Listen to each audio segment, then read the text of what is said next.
దృశ్యం range crime ఒకటి గుజరాత్లోని జామ్నగర్లో బయటపడ్డది. ఒక మహిళ తన భర్తను చంపి 14 అడుగుల లోతుల పాతి పెట్టి అతను ఆస్ట్రేలియా పోయిందని చెప్పి అటు జనాలను, ఇటు కుటుంబ సభ్యులను, అటు పోలీసులందరినీ పిచ్చోలం చేసింది. నిజంగా ఈ భార్యాభర్తల మధ్య జరిగినటువంటి సంఘటనలు, సో ఆమె చేసినటువంటి నాటకాలు, ఆ తర్వాత ఆమెకు పట్టినటువంటి గతి నిజంగా నెక్స్ట్ లెవెల్. అసలు ఏం జరిగింది అనేది క్లియర్ కట్ గా తెలుసుకుందాం. జిగ్నేష్ అనే యువకుడికి పృథ్వీర్ అనే ఒక అమ్మాయికి పెళ్ళైంది. సో వీళ్ళు గుజరాత్ లోనే ఒక మారుమూల గ్రామంలో ఉంటారు. అయితే ఈ జిగ్నేష్ కు అప్పటికే ఒక పని ఉన్నప్పటికీ సో నేను జామ్నగర్ వెళ్ళాలి, అక్కడ పోయి ఇంకా సంపాదించాలి, ప్రజల్లో మంచి గౌరవప్రదమైనటువంటి పొజిషన్లో ఉండాలని ఈయన ఆశపడ్డాడు. సో ఆ విషయాన్ని ఈ మధ్యనే పెళ్ళైనటువంటి తన భార్య రాణికి చెప్పిండు.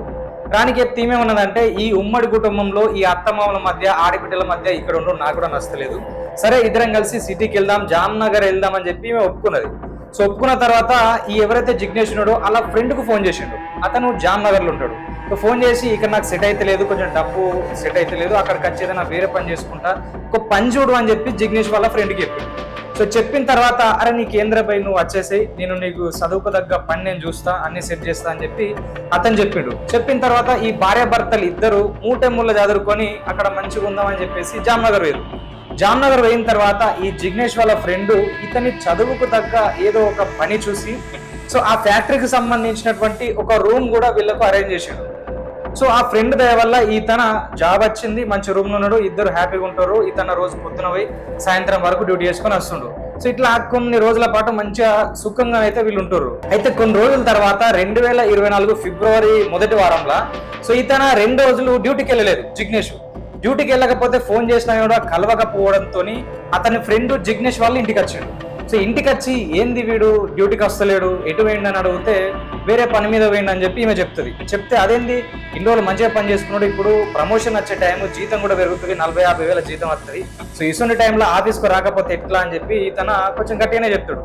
చెప్తే ఈ కంచెలైనే జిగ్నేష్ ఆఫీస్కు రాడు, ఆయన ఆస్ట్రేలియా పోతుండు, వీసా కోసమే ప్రస్తుతం ఢిల్లీ వేయండు, ఇక నుంచి ఆయన పనికి రాడని చెప్పి ఈమె చెప్పేసింది మొక్క మీదనే. సో పనికి రాకపోతే నాకు చెప్పాలని అని చెప్పేసి వీళ్ళ ఫ్రెండ్ ఈమెను క్వశ్చన్ చేస్తాడు. క్వశ్చన్ చేస్తే ఆయన ఎవ్వలకు తెలియకుండా ఆస్ట్రేలియా పోవాలని అనుకుంటుండు, అందుకే మీకు కూడా చెప్పలేదు, ఫోన్ నెంబర్ కూడా లేదు, సిమ్ కూడా మార్చిండు, అందుకే మీకు ఫోన్ కూడా వేయలేదు అని చెప్పి ఈమె వాళ్ళ ఫ్రెండ్తో చెప్పింది. అరే నేను అక్కడ ఊర్లోనో ఇక్కడికి తీసుకొచ్చి వీనికి జాబ్ పెట్టించి రూమ్ ఇచ్చి సో ఇంతగానం చేస్తే నాకు చెప్పకుండా చేయకుండా వీడు ఆస్ట్రేలియా పోతుండు, నాకు ఫోన్ కూడా చేస్తలేడని ఇతను అలిగిపోయి కోపంతో ఇక ఇంటికి రాకుండా వెళ్ళిపోతాడు. సో వెళ్ళిపోయిన తర్వాత అట్లా కొన్ని రోజులు గడిచిపోయింది. అయితే కొన్ని రోజులు గడిచిపోయిన తర్వాత ఇప్పుడు వీళ్ళు ఇంటికాడ నుంచి ఇక్కడికి వచ్చారు కదా, ఊరు నుంచి వీళ్ళ అమ్మ నాన్న ఫోన్ చేస్తున్నారు. తర్వాత వీళ్ళ మరిది ఫోన్ చేస్తుండ్రు వీళ్ళ వదినకు, ఎందుకంటే అన్న ఫోన్ కలుస్తలేదు.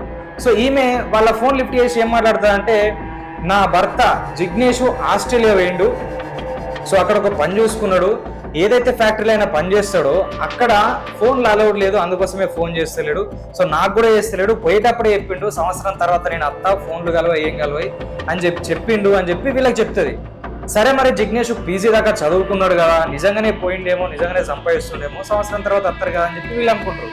సంవత్సరం గడిచిపోయిన తర్వాత కూడా ఆ ఫోన్ రాదు. తర్వాత జిగ్నేష్ కూడా వీళ్ళ ఇంటికి వెళ్ళాడు తల్లిదండ్రుల దగ్గరికి. సో జిగ్నేష్ వాళ్ళ తమ్ముడు మళ్ళొకసారి ఫోన్ చేస్తాడు, సంవత్సరం తర్వాత వస్తారా అని చెప్పినావు, సంవత్సరం అయింది రాలేదు, ఏంది కథ అని మళ్ళీ అది నేను అడిగితే, సో సంవత్సరం కాదు ఇంకొక సంవత్సరం కూడా అటే ఉంటా అన్నాడు, ఎందుకంటే ఇంకొక సంవత్సరం కూడా ఉంటే నాకు కూడా ఆ కంపెనీ వాళ్ళు వీసా పంపిస్తారట, వీసా పంపిస్తే నేను కూడా పోతా అని చెప్పి ఈమె చెప్తుంది.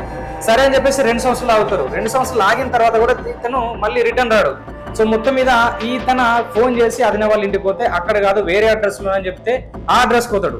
పోయిన తర్వాత మా అన్న దగ్గరికి నేను పోతా, ఆస్ట్రేలియా పోతా, పైసలు అప్పోయిపోయేసి నేను కూడా అక్కడ జాబ్ చూసుకుంటా, సో అతని అడ్రస్ చెప్పు అంటే అడ్రస్ నాకు తెలియదు అని చెప్తుంది. సో అడ్రస్ వెళ్ళకుండా ఎట్లా నువ్వు మాట్లాడినవి, ఎందుకంటే ఏదో ఫోన్ నుంచి ఫోన్ చేసిండు, అడ్రస్ నాకు తెలియదు అని చెప్పిన తర్వాత ఇతనికి అనుమానం కలుగుతుంది. అయితే జిగ్నేష్ వాళ్ళ తమ్ముడు ఏమంటాడంటే, సరే మరి అన్న ఆస్ట్రేలియాలో అంటున్నావు కానీ నీకు అడ్రస్ తెలియదు అని చెప్తున్నావు, సో మనం ఎంబసీ వాళ్ళతోని పోలీసులతో కాంటాక్ట్ అయితే వాళ్ళే డీటెయిల్స్ తీసుకొని మాకు చెప్తారు కదా, పోలీస్ స్టేషన్ పోదందా అంటే ఈమె రానంటది, నా భర్త ఎక్కడ ఉన్నాడో నాకు తెలుసు, మీరు మా ఇద్దరి విషయంలో కలగ చేసుకోకూర్రి, ఆయన హ్యాపీగానే ఉన్నాడు, నేను హ్యాపీగానే ఉన్నా, మీ బతుకు మీరు బతుకుర్రి అని చెప్పి వదినే చెప్తుంది. సో ఇతనికి అనుమానం కలిగి డైరెక్ట్ పోలీస్ స్టేషన్ పోతాడు. పోలీస్ స్టేషన్ పోయి కంప్లైంట్ చేస్తే అప్పుడు అసలు ముచ్చట బయటపడుతుంది. ఏందనంటే అసలు ఈ జిగ్నేష్ పేరుతోని పాస్పోర్ట్ లేదు, ఏ వీసా రాలేదు, ఎలాంటి ఎంక్వైరీ జరగలేదు, మొత్తం మీద ఆయన దేశం దాటి పోలేదనే విషయం తెలుస్తుంది. మొత్తం మీద పోలీసులు వాళ్ళ స్టైల్లో ఇంటరాగేషన్ చేసి ఈయన పేరు మీద అసలు పాస్పోర్టే లేదు, వీజనే రాలేదు, ఎట్లా పోయింది అంటున్నావు, ఏంది కథ అని గట్టిగా ప్రశ్నిస్తే అసలు ముచ్చట బయటపడుతుంది. వీళ్ళు ఎప్పుడైతే వీళ్ళ ఊరు నుంచి వెళ్ళి జామ్నగర్ వచ్చారో అట్లా కొన్ని రోజులు గడిచిన తర్వాత ఈమెకు తెలియని విషయము తెలుస్తుంది. ఏంటిది అంటే ఈ పృథ్వీరాణి వల్ల పాత లవర్ ఇక్కడే ఉందని తెలుసుకున్న తర్వాత మళ్ళా వీళ్ళిద్దరు కలిసి మాట్లాడుకోవడం, మళ్ళా ప్రేమలు పడతారు. సో మొత్తం మీద వీళ్ళ భర్త పనికోవుడు, సాయంత్రం వరకు వచ్చుడు, ఆ గ్యాప్ లో వీళ్ళిద్దరు ఎఫ్ఐఆర్ నడిపించుడు ఇవన్నీ నడుస్తూ ఉంటాయి. అయితే ఇట్లా ఎన్ని రోజులు నడిపిద్దాం, సో మన ఇద్దరం కలిసి పెళ్లి చేసుకుందాం అని చెప్పి మళ్ళీ వీళ్ళు డిస్కషన్ చేసుకొని, పెళ్లి చేసుకోవాలంటే మధ్యలో ఈడొకడు ఉన్నాడు కదా, సో వీడిని ఎలిమినేట్ చేస్తే, వీడిని చంపేస్తే మనం కలిసి బతకచ్చు అని వీళ్ళు ప్లాన్ చేస్తారు. ప్లాన్ చేసిన తర్వాత ఈ జిగ్నేష్ హార్డ్ వర్క్ చేస్తాడు కాబట్టి ఎంతో కొంత తాగుడు అలవాటు ఉంటుంది.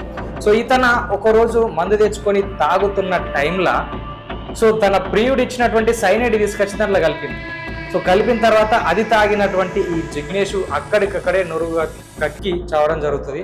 సో చనిపోయిన తర్వాత వీళ్ళిద్దరు కలిసి పక్కపొట్టున్న వేరే రూమ్లా, అంటే ఈ కంపెనీకి సంబంధించిన అవి రూమ్స్ అవన్నీ పక్కపొట్టి ఖాళీగా ఉన్నటువంటి ఒక రూమ్ లా 14 లోపల పాతి పెట్టి మీదికి వెళ్ళి కంక్రీట్ వేసి మళ్ళీ ఏం జరగనట్టు సైలెంట్గా ఉండిపోతారు.